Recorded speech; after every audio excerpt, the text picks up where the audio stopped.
US President Donald Trump says he expects Ukraine's Volodymyr Zelensky and EU leaders to meet with Putin after this Friday's Alaska summit. US National Guard troops begin operations around Washington, D.C. following President Donald Trump's order to crack down on crime in the US Capitol. With barely hours to go before his meeting with Russian President Vladimir Putin on American soil, US President Donald Trump says he expects this Friday's Alaska summit to be a good meeting, though this may not be the most crucial round of peace talks, according to the US leader. Speaking at the Oval Office on Thursday, Trump said he expects the second meeting to include Ukraine's President Volodymyr Zelensky and possibly someone from Europe. It is the first time the US president has suggested that European leaders might be invited to the second meeting. His remarks come as US and Russian officials converge on the state of Alaska this Friday for the highly anticipated talks aimed at enacting a key Trump campaign pledge to end Russia's war in Ukraine. This week, Ukraine's President Volodymyr Zelensky and other European leaders worked to ensure their interests are taken into account. Trump and Putin will meet in Anchorage, Alaska for the first time in 6 years this Friday, in what could be a key moment in history as regards Russia's war in Ukraine.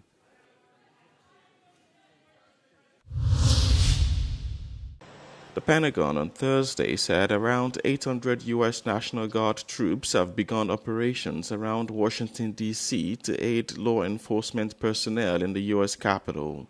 The mobilization of the troops follows an order by U.S. President Donald Trump in what he called a crackdown on crime in the U.S. Capitol, a similar action he took during protests in Los Angeles in June, generating widespread backlash. All this administration does is lie and lie and lie.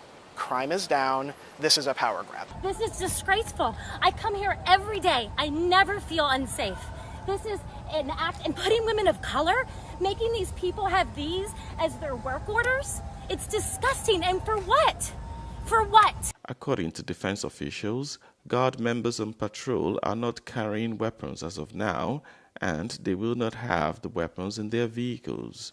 Trump announced the National Guard deployment along with a federal takeover of Washington, D.C.'s police department on Monday.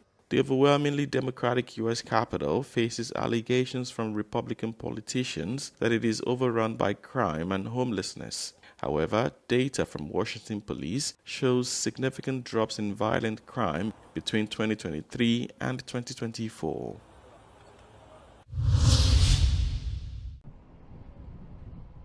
The United States has sent the European Union its proposed changes to a heavily anticipated joint statement regarding the trade deal agreed by US President Donald Trump and European Commission President Ursula von der Leyen last month. The statement will set out technical details and include a list of goods that will be exempt from tariffs.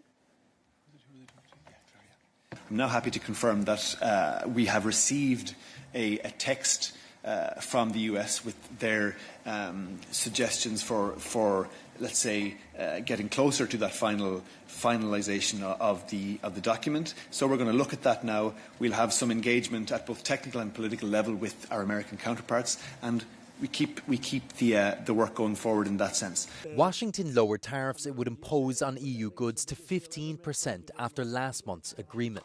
In return, the EU committed to purchasing €750 billion worth of US energy products and investing a further €600 billion into the country before the end of Trump's term. At least 32 people were killed by flash floods caused by torrential rains in Indian-controlled Kashmir, according to top disaster officials. Rescue teams are scouring the area around the Himalayan village of Chositi, with dozens of people still missing. Chositi is the last place accessible to vehicles on the route of an annual Hindu pilgrimage to a mountain shrine. Multiple pilgrims are feared to have been caught up in the disaster, with officials saying the pilgrimage has been suspended.